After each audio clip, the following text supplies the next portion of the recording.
You're watching The Breakfast Club.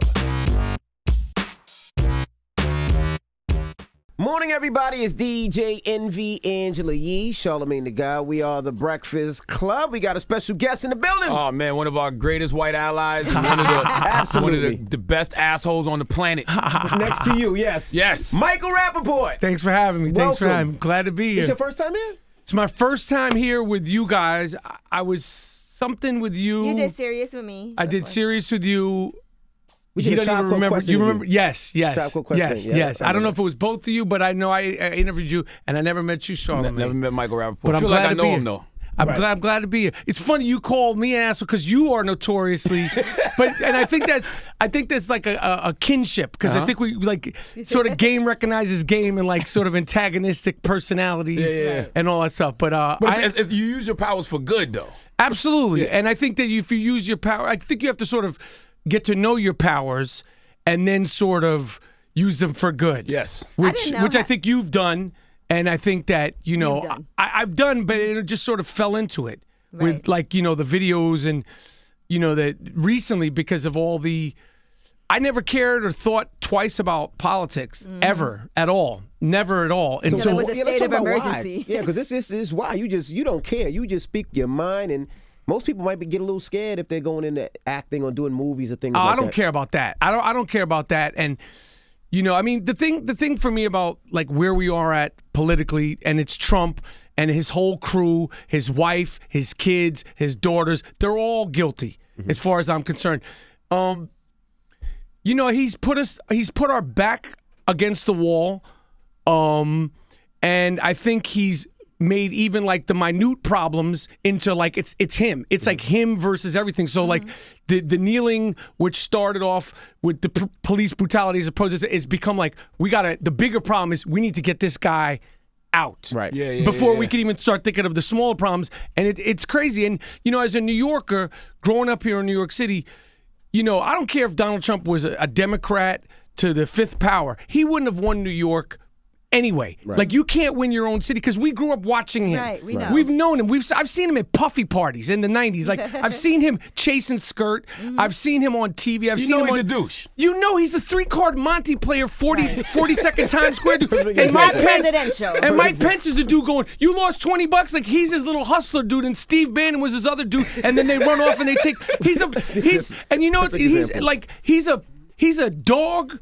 Just like De Niro said, Robert De Niro warned us last year, and everybody got open. He said he's a dog, he's a con, he's a liar, he's a mutt.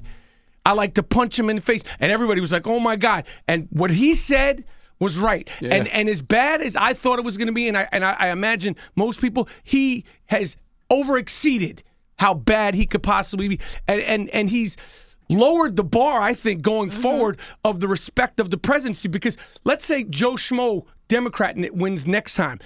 The people, the white crackers who, in my opinion, as racist as Donald Trump is, before you say that, people are mad at Charlamagne. Good. You know what? He's using it in the right way. You know what they should? You know what they shouldn't be mad. And when people say, "What do you say, crackers?" I'm saying the flavorless white, unseasoned chicken, unseasoned bland chicken. The rebranded, racist. I can't curse. Yes, you can. Go ahead. Okay, motherfuckers. Yes. And the people, and as racist as Donald Trump has proven as he is, the white crackers that voted for him, he looks down upon them even more than he does the blacks, the Mexicans, and everybody else. He thinks they're the dumbest of all, and they're the ones cheering for him, and he's placating them and all that shit. And I didn't know we were going to get this hot, but it's like once you start talking about him, it's like this guy and his whole group, all of them. And I start with his wife, too. She's guilty. His kids are guilty. His daughter's guilty. That America's leading homophobe. Mike Pence is guilty. They're all guilty. I mean, if his wife had any ounce of decency, she would leave him now. Right. And then she should run for president. She has no pride, no self-respect. His daughter, nothing. All of them. They're the lowest form. And he's the ringleader, and everyone around him is just as bad. The best thing I like about Michael Rapaport just now is that when I grew up down south in South Carolina, my white neighbor would call the prejudiced, racist white people crackers. So you have to make that distinction when you are a white ally. Yes, it's okay to call the white people who deserve it crackers. Period. Yeah. And you know, the only white people that get offended by you saying crackers or confused by me saying crackers are the crackers. That's it. Those are the only ones. Like it's not about color. It's like the soulless white, whatever you want to call it, the devils, Yeah. these dumbasses in Alabama that are sitting up there watching this animal. The craziest thing about his speech, that hour and 15-minute speech in Alabama, is I watched it. I just happened to be in front of the TV and I caught the whole thing, the famous, get up, you son of a bitch speech. He spoke for, you guys talk live on the radio. You just gave me water. I watched him speak for an hour, and I think it was an hour and 15 minutes. He didn't break a sweat, and he never once even drank a sip of water. He's a savage. Donald Trump is a savage. Yo, Charlamagne, you guys do the radio for an hour and 15 minutes. Right. You take 20-minute breaks. Correct. You go take a pee. Yeah, absolutely. You're drinking water. This is an animal. Right. He didn't break a sweat, and he didn't take a sip of water. That's a savage. That's not a Hilarious. human. You get nervous at all? Because you do so much Trump rhetoric, which is true. But, it got to be a backlash or you don't care. Or have you had backlashes so far? I've had backlash. It's on the internet. I haven't had anybody approach me in real life. My wife, she gets nervous about that, and I don't even want to put that out there. As far as Instagram and DMs and people talking all that shit, I'm like, yo, you're in my DMs. Like, you're a dude. Right. In my DMs, I'm a dude. So none of that shit bothers me. I mean, in New York City, where the primarily, because I'm here in Los Angeles, in LA, you're sort of, everybody's sort of in their little hub of their car, and in New York City, I'm from New York. Like, I don't think about it that much. I mean, it's crossed my mind because pretty much my wife, she's like, you gotta, and tone it down, and like she gets nervous just about that, because you never know when you could strike a nerve with a crazy You person. survived the 70s and 80s in New York. You'll be fine. Oh yeah, New This York is like, the New York. I feel more safe here than I do anywhere in the world. Yeah. I mean, like walking the streets in New York, I feel safer here than I do walking my dog in California, just because of the way the layout. Because in New York, God forbid you get into something like you're around people. In LA, you're like in the nice neighborhoods, you're just there. It's you and whatever that situation is. You know what I mean? Like it's interesting. So this book has balls, right? This book has great balls. read, by the way. Thank you. I had no idea you were so antagonistic growing up with the things that you've said and done. And even the author of the book was like, it was damn near impossible for him to even sit down with you to get to writing. And Yeah. You guys actually had to email your stories in. Well, that was the letter from the editor. I wrote it. Right. It was self-effacing, because I grew up in New York.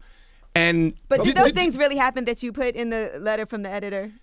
Those have all happened. That's me. That anybody who knows me, like that knows, like has had lunch with me or like has spent any sort of time with me where I'm comfortable with them. That's me. I mean, like I'm a handful, and I'm definitely, I've been known to be disruptive. I got kicked out of public school in New York City in the 3rd grade, and it was always like I wasn't like a fighter. I wasn't setting buildings on fire. I wasn't. What happened in the letter? What did he say in the letter? Well, no, he's talking about things that he did, like going. It's a note from like, the editor, and it's I'm him. writing about myself, being like how fucked up it was to work with Michael Rapaport. I was like, are these real stories that he did these things, or are you just? They're all that's all sort of like that's what it is. I mean, that's how I can be. That's how I Most can be. outspoken people were disruptive in school, and that's one thing I got from You your must have book. been a motherfucker, Oh, man. I Yeah, got he kicked out was. of 2 high schools. Yeah, I mean, But it's like I was disruptive, and that was the thing. I would always get in trouble for being disruptive. As a talking. teacher. Yes. Yeah, talking, Yeah. like big Yep. mouth and antagonistic, and Yep. and there's no like, I'm sure there's no like great like, because people are like, well, what did you do? And I'm like, and then when I look back on it, it was just disruptive. And I looked at the report cards, and I put some of my report cards in the book. It was like, he's disruptive. He doesn't sit still. He's disrupting the class. He's disrupting the students. And and that's and I've always known that about myself. But as you get a little older and you start, when I was writing the book and all this whole sort of foray into sports and sort of like outside of me as an actor, I just was like, this is who I am. And with social media and like, all that stuff, like I'm just like, yo, this is who I am. Mm-hmm. Like there's like a lot of actors, we all sort of grew up imagining us to be the next De Niro and the next Brando, and we're going to be like James Dean and, veil ourselves in mystery. And I'm like, yo, There's no hide. I'm not going to front. Because a lot of actors, like in real life, you see them, they come on here, they're soft-spoken and they're weird. And then out there, they're smoking weed and talking shit and all that stuff. I'm just like, this is who I am. And for me, it's always been a challenge. Like, I'm going to be who I am in real life. And then I'm going to, my skill level as an actor is be like, you're going to see me get down doing that. And you differentiate what you think is real, what you think is not real. Your passion was sports, though. You wanted to be in the NBA. I wanted to be in the NBA. I wanted to be in the NBA. To be Larry Bird at first. I wanted to be in the NBA my whole life. That's like kept me out of trouble growing up because like I wasn't really into girls until I was like 16. I wasn't into girls until I got some pussy, but I wasn't chasing girls and any of that because like I was like I'm gonna be in the NBA, so you don't smoke, you don't drink, you just like that's what I wanted to do, and that. I didn't even come close to that, but that had me. I had a goal, so it was a good thing. You said not even close, so you couldn't. You weren't that good in ball. I mean, I could play, okay, but when you get to especially in New York in the 80s and the 90s, like I grew up around like dudes that could play. Kenny Anderson, right. Malik Sealy, nameless dudes that were like just they could play. And when you get to be 16, like I was good when I was like 11, 12, 13, 14, but then you start to get like people are like 6'4", and this dude's 6'6", and this dude's, and like there's the gap changes quick when you get to around 14, 15, and I knew I was just not at that level, but I always played and it kept me out of trouble. And growing up in New York, playing ball in the streets, and where I wound up playing, because I'm from Manhattan, but I was the best in my neighborhood. So then when I started going to Brownsville, going to Harlem, playing ball, like at 12, it opened my whole world up. And it was such a different skill set. Different skill set, but also like different skill set, but different worldview. Because I'm from Manhattan, and my best friend is from Howard Projects in Brownsville. And when you're 12 and you go out there, and this is 82, and it is the treacherous 80s, and it's like they would laugh at me because when gunshots would go off, I'd be like, "What the fuck?" And no one would. It was people Everybody were just keep on playing ball, immune to it, right? And I'm like, "What the?" Like as a 12-year-old, 13-year-old, you're like, "That's shocking." But just all the stuff that I got to see going around New York City playing ball, I'm blessed to have that, and it informed me and it informed who I am, and that with, growing up around hip hop and all that stuff, as I get older, I really look back on it, and I'm so proud and fortunate that I had that exploration, that my parents were like, go ahead, do whatever you want to do. Like they kind of wanted me out of the fucking house. What got you into acting? Because your dad was a radio personality. My dad wasn't a person. He was the manager, the general manager of WKTU Disco 92. Disco 92. KTU's right around the corner. WKTU. So in the 70s, it was mellow rock. And then in 79, my father was the manager of the station, and they went from mellow rock to disco. And it was big, huge. They went from the bottom. This is when radio was everything. It was no internet. And they blew up. And then when I was 19 and I knew I wasn't going to be in the NBA, and I had gotten into like my closest thing to like really, really bad trouble. Like I got into a bad fight, and I was with bad people, and like my father said, I called him from the hospital. I was in the hospital, Brookdale Hospital in Brooklyn. Oh my goodness, it was terrible. And he said, and I remember it. He said, I'm afraid the next time you call me, someone's going to say you had a bullet in your head. And I was just like, well, that wouldn't be you calling then. That was it. Dad, I got a bullet. He said somebody. But he I could tell, and I was like, I got to get my shit together. And I had always been a shit talker. I'd always loved acting. You did stand-up comedy first. That was the first thing I did. So I went to LA, started doing stand-up, and then that segued me into acting. And as soon as the very first time I read sides, the very first time I read a scene, that came more natural than anything I had, any basketball I had shot, and I practiced for hours playing ball. But as soon as I started acting, I was You're like, natural. it was like fish to water. You know what I always wanted to ask you? Yes. Playing Remy in Higher Learning. Yes. Did you hate the way that people perhaps perceived you after that? Like, because it is an acting role, but that role was such a crazy role that invoked so many emotions in people. They might have seen you and really felt like you were that character. How did that... I was afraid of that when that movie came out. Obviously, this is like, I don't remember what year it was, maybe 95 or 96. You got to explain to people his character if they don't know you. He's a skinhead. Skinhead. I hated you back then. Yeah. The complete opposite of who you are as a real person. You made me believe you. Yeah. It was, well, first as an actor, I was like, this is it. This is a dope part, because I knew it was totally opposite for me. And and being around Ice Cube and Busta Rhymes and Omar Epps, and like we were all just young, and they had no idea who.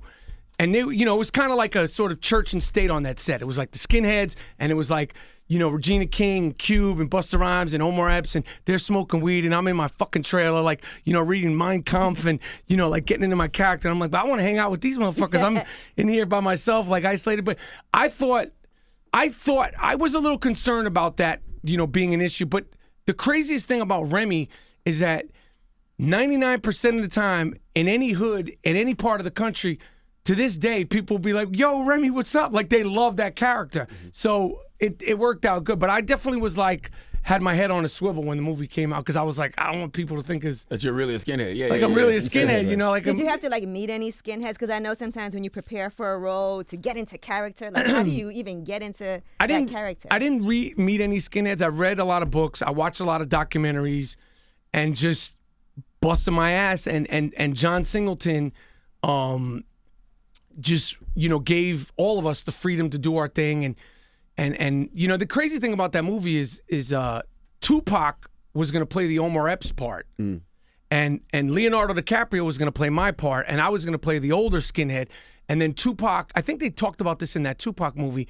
Tupac got arrested, and the film couldn't be financed because of that. And then he obviously pulled out, and then Gwyneth Paltrow was supposed to be in it too. Wow! So Pac pulled out, and then Leonardo pulled out, and then Gwyneth Paltrow pulled out. And then, me, Omar, and the rest of us, came in, and parts were sort of switched around, and then Cube. And it's a pretty good B team, though. Pretty good B team. Pretty good B team. No doubt. Good B team. No doubt. Now, White Famous, you play a role named Teddy. Yes. Have you seen it yet? Yes, I watched all 3 episodes. I think it's funny. Thank you. Angelique told me it was whack. I only saw the first episode. She saw the first. That's but I thought it was. Angelique said it was whack. I saw the pilot episode, and I was very confused at first while I was watching it because I felt like some of the script was a little bit over the top. But you got to keep watching. I get it totally now. Come on, Angela. We're at episode 3. This shit's funny. Right. The stuff is funny. Do you know anybody like Teddy in Hollywood? Somebody who plays those type of mind games and tries to manipulate people? I do. I know versions of it. Like, it would have to be like 2 or 3 people sort of, pinched together. I've never worked with a director who's just like, you hear about directors that are like, Oliver Stone was wild. Yeah. He's sort of in the news now with all this Harvey Weinstein stuff. But he was, in the Natural Born Killers days and, the JFK days and those movies, like he was apparently like close as what I've heard to that. Got you. But I've never worked with anybody that's done that. I've never seen anybody do that. I've seen directors be a little, frustrated or a little volatile, but never anything that like even mentionable, memorable. Is that whole white famous concept still a thing? Like black guys wanting to be white famous? I think white guys want to be black famous. Yeah. Like black, being black famous is where it's at in Hollywood now. But I mean, I think the whole thing with White Famous and the show White Famous, it came from a Jamie Foxx skit or a bit. He had gotten a certain level of fame, and he was like, I want to get white famous. It was essentially like for crossing over. Got you. Right. But I think, there's always going to be, mixes and melders, but I say, in my opinion, just what's depicted on film and TV today, as far as sort of having it passed around a lot, I think we're in a better place than we've ever been. Or like as far, there is black people on TV, there's black people in movies, like never before. Hip hop's the number one genre of music. Can we call it hip hop? Can we call it hip hop at this point? I think it's all under the umbrella. Yes, of hip-hop. it's under hip hop. Yeah. But obviously it's the number one genre. It's been the number one genre for a long time, and the music is important, and the music is dope, and I know I get, I know you guys probably stay away from like that conversation of like what's whack, the mumble rap shit, and I remember. No, we don't. We like to have it. Do you? Oh, really? Yeah. I love to have it, because I remember when you interviewed me for the Tribe movie, you told me you were a kid when they filmed the Check the Rhyme video, and you like just happened upon when they were filming that video. On Linden Boulevard. I was like, oh shit, because like I was like, fuck, I was looking for footage from that fucking video for but like hip hop to me is so fucked up right now. I don't think so, man. Really? Well, why do you think it's fucked up? Why do you think? This is what I think. First of all, it starts from the production, the beats. There's like. When you talk to Large Professor, when you talk to Marley Marl, when you talk to Premier, like Q-Tip, these dudes, like the beats, what you hear first, like these guys were really, truly artists, craftsmen. And I think now because you can literally make a song. It's too accessible. It's so accessible and you could put it out so quickly. But when you first came out, and not to say that it's better or worse, but there was like when you first put out your first shit, it was make it or break it. Right. Because if the first time either Red Alert was going to hear it or Russell Simmons was going to hear it or Mr. Magic was going to hear it, it had to be a banger or that shit was going to get broken. You were never going to be heard from again. Right. So there was like my blood, sweat, and tears, my life is in this beat. My life is in that rhyme. And I think now it's so easy, and it's like you could put out a diss track today, and then and then the next day put out another diss track, and like if that doesn't work, I'll put out another diss track, and the sound of the music is fucked. And like in the 80s, the 90s, in the platinum era, whatever the fuck you want to call it, it was like New York had a distinct sound, Atlanta had a distinct sound, LA came with their shit, like Ghetto Boys, they came with their shit. And it was like everybody's shit was dope. Now it's like you got dudes from New York that speak with Southern accents. I'm like, what the fuck is going on here? Like, what the fuck is going on here? Like, like there's good people. There's the Kendricks, there's the J. Coles. Like there's people, but Chance it's like the Rapper. Yeah, there's Rhapsody. Then you still got the older artists who putting out great records, like Jay-Z put out 444 this year. Wu-Tang put out a great new album. Their album is dope. Yeah. But even Hove, and I know this is probably real dangerous, and Hove is my number one guy. I love him. Jay-Z's record, like after that first week of listening to it and that, I'm not black, I'm OJ, okay. Who's rocking that? Me. 444 is a great album. Are you playing there? But there's no bangers on it. It's Jay-Z. Listen, Family Feud. It's I get like what a you're story. saying, It's like though. a story. It's a whole body of work. It's not that type of record. You're looking for a radio record or a banger to hear. This is more teaching. But this is Hove. Like you could teach me over some fly shit. Like I want to rock in. Like I don't want to be like, to me. And this is like this is sacrilegious because I fuck with Jay-Z just as much as everybody. I love him. Right. He's the quintessential. But for me, Jay-Z. Like to put out a record that doesn't have that boom bap, that soul, that funk. It does though. Come on, it's like a Flowetry record, Charlamagne. No, it's not. Stop, it's like a Jill Michael. Scott record. Stop. You can literally have Jill Scott, Erykah Badu, or Flowetry sing on those beats. No. There's no smackers. So you're saying it's the beats? It's the idea. beats. His- I get what he's saying. But I think it's a different album. Bam is a boom. Bam. No, it's not. Boom bap. You wanted him to do a premiere record or something. No, like it doesn't have to be. I want him to do a. I want some smackers on it. There's no I think he got it. smackers. I think this is a top 3 Jay-Z album. I don't agree. Like I get like his lyrics are always potent, and but for me, and I know I'm crazy saying this shit. Again, I'm saying That's this. your opinion. Yeah. But like for me, like with Jay-Z, like I don't want to hear about your family problems. I don't give a fuck about none of that TMZ shit. Like you can kick it, and if you're gonna kick it, but at least kick it over some smackers. Like give me one smacker. If you want to slow it down, it's a teaching album. I get it. We're in a political state. He's older, but can I get one smacker? What's your favorite Jay-Z record? Then I can get a better gauge of what you're saying. What's your favorite Jay-Z record? I mean, it's hard to say. I mean, the Black Album, What song? Give me a song. Probably my favorite, Where I'm From, Dead Presidents, Okay. 99 Problems. Like Dead Presidents to me is probably like just like that shit. Like to me, that's quintessential New York. But the list goes on and on. Lucifer. I mean, there's tons, but I need a fucking smacker. Marcy Me is the gentrified version of Where I'm From. I know. It's totally. It is. It's just true. Like literally, like you could give Jill Scott that shit. She could sing on those beats, on every one of those beats. No, he's not. 444 the classic album. Great album. Now listen, Dan Le Batard. Wait, you work out? Yeah. Okay, so when you work out, don't lie to me, Charlamagne. When you work out, you need to get that pump on. You don't listen to any 444. I'm gonna tell you when I fell in love with 444.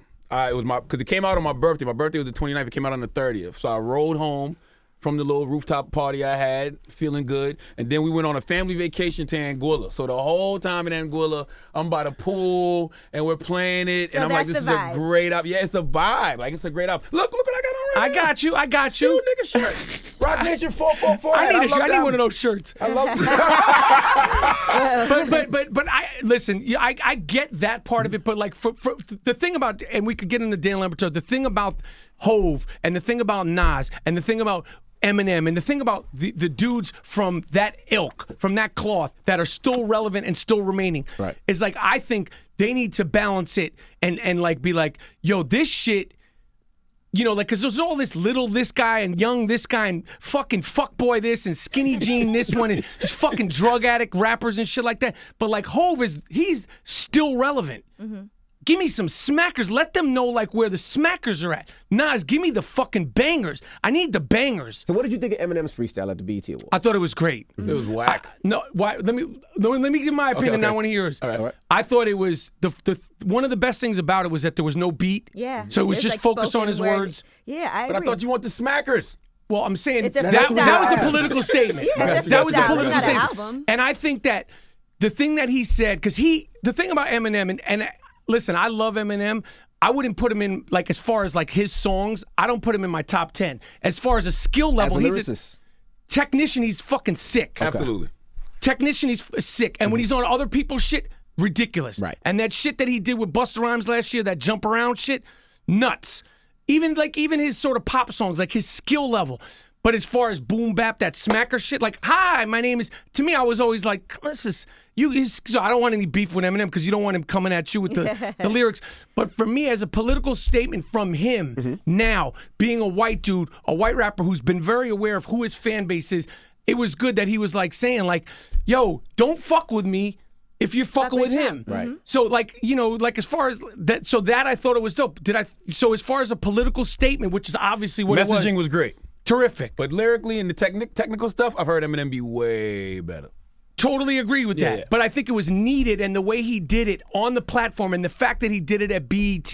With no beat. With no beat, and he scaled it down. So it's like, there's no beat. You're not going to misconstrue anything I say. Right. Like, I'm going to make it very clear, very slow, and I'm laying it out. It's a simple, direct message. And it's needed because, you know, the more the Tom Brady's, the Aaron Rodgers, the fucking, you know, Kristaps Porzingis, the Leonardo DiCaprios, the fucking George Clooney's, like, because people are like, why do you say that? Are you afraid? I'm like, why? Like, people are like, why do you make these videos on Instagram? Why aren't we all making videos on Instagram? You got to use your privilege to combat prejudice. Why are we not all making videos? Like, all of us, fucking all of us. Gwyneth Paltrow, all the whitest. If you have a fucking soul and you have a sense of self and you have compassion for all of us, everybody should have a fucking camera and be like, fuck you, fuck your fucking mom, fuck everybody about you. Like, there's nothing funky about you. Right. So like when you ask me that, I'm like, I don't understand. Like, why am I the only one doing it?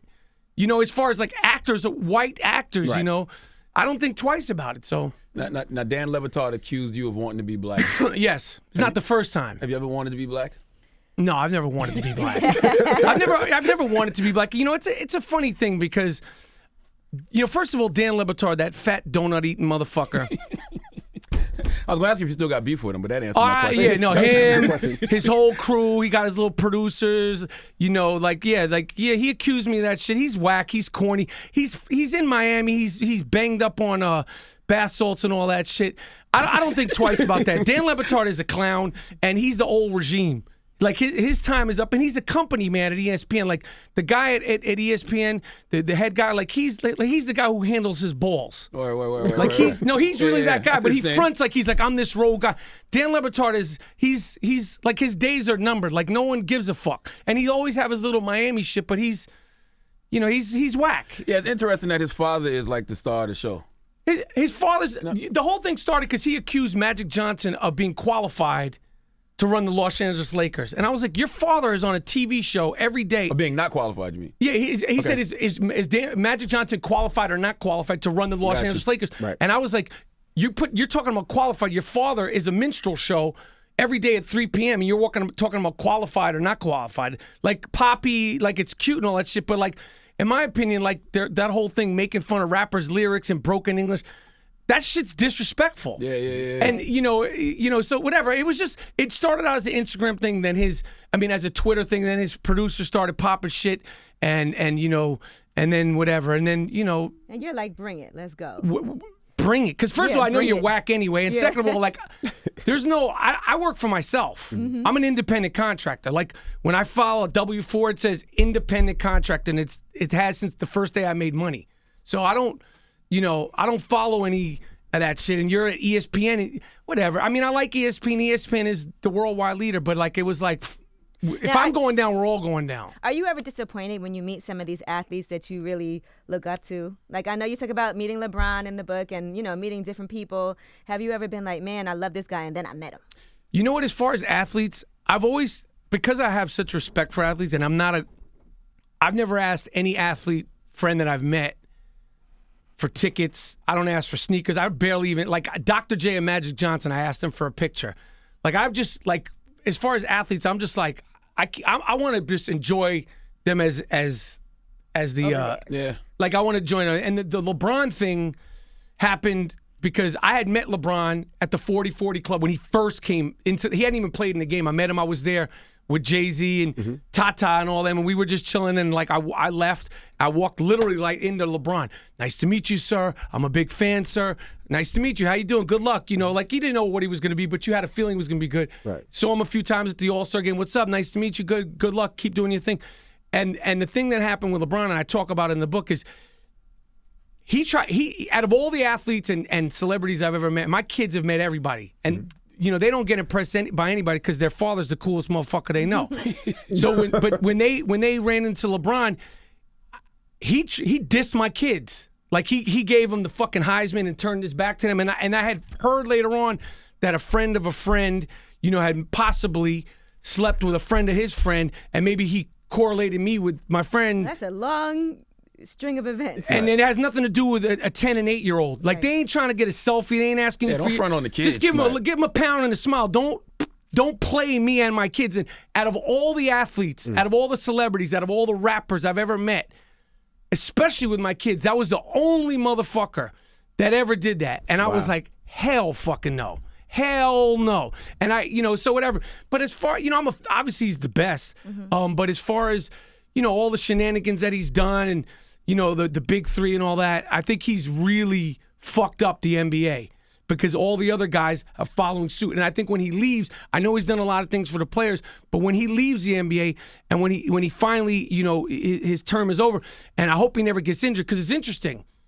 I wake up with an ankle injury. LeBron James has played more basketball than anybody, but nobody has played as much basketball and never got injured. Never got hurt. Even Sammy Sosa, Lance Armstrong, Mark McGuire, they all got injured and they were on roids. Yeah, but LeBron never got hurt his whole time in the NBA. So I talk about it in the book, and and all that say stuff. he'll never be like Mike either, which I agree with. Oh, he's never going to be like Mike. Why is that? Why do you say that? I mean, the ship has sailed. Like he's lost. Like the finals. Mike's 6-0 in NBA Finals, man. He never went to Game 7. He wasn't. He didn't. LeBron James unfollowed the Cleveland Cavaliers while he was on the Cleveland Cavaliers. Like he does all this bitch-made Instagram shit. Like, yo, that's like that's called uncoupling, and Gwyneth Paltrow invented. Like, but who knows what would have happened if there was social media back with Mike? But we'll never know. We'll never know. But as far as like LeBron, like all the whining and complaining and the videos and like, yo, you're in the like you got your shirt off and we see you working out. You're supposed to work out.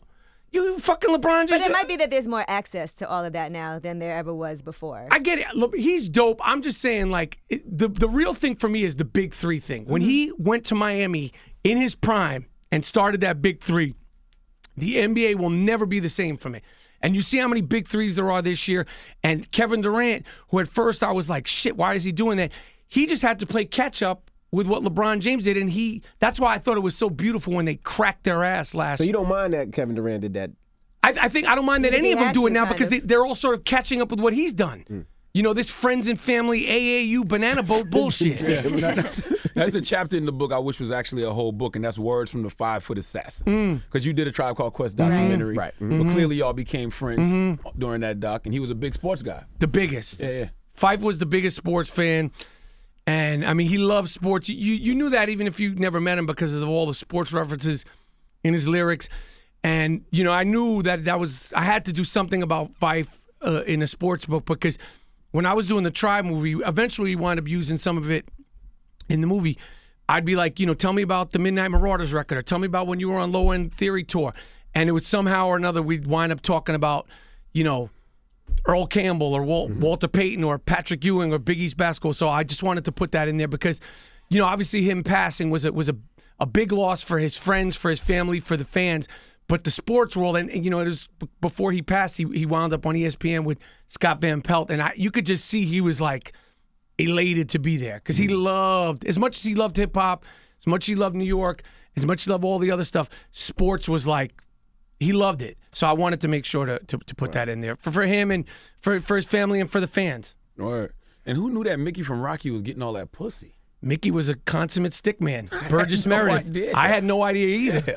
Burgess Meredith apparently was getting it in his time, and just a little Jewish guy, and the original Penguin, and you never would have thought that Mickey was a great stick man, but he was putting in that work. So one of the chapters is the great list of stickmen of all time. I thought it was gonna be about hockey, but it wasn't. No, it wasn't hockey. It wasn't hockey. All right, well, we appreciate you this book has joining balls. us. Yes, sir. It's Michael available Rapaport. now. I gotta tell you, Don't be a guys, stranger, man. He has great advice for Tiger Woods in this book also. For Tiger Woods to be able to come back. Yes. Tiger Woods has got to start skeeting. That's the only way. Skeet. He's got to start coming I agree. back. He's got to. We know you're an animal, Yes. Tiger Woods. Yes. Just like we embrace it. But let me tell you something. I appreciate you guys having me up. I honestly didn't know what to expect because it gets so crazy up here. But I appreciate the support. I appreciate you having me up here, and I'm a fan. And You're a friend of ours. Thank you. And Every I didn't time know I see you, I tell you when you did the big three, I said you got to come up here. I Yeah. tell you all the time. For sure. You're always invited. You got to come up here more. I you got appreciate to. it. I appreciate And it. give that 444 another listen, man. I'll give it I'm telling another you, listen. You'll like it. I'll give it another. No disrespect to Hov. I'm more concerned about saying that about that record than I am about Trump. Yeah, Tata still might pepper spray you. Tata still might get you. No more 40-40 for you, man. Fuck Marcy Project. I got to stay out of it. All right, there you have it. It's Michael Rapaport. It's the so Breakfast much, Club. man. Good morning.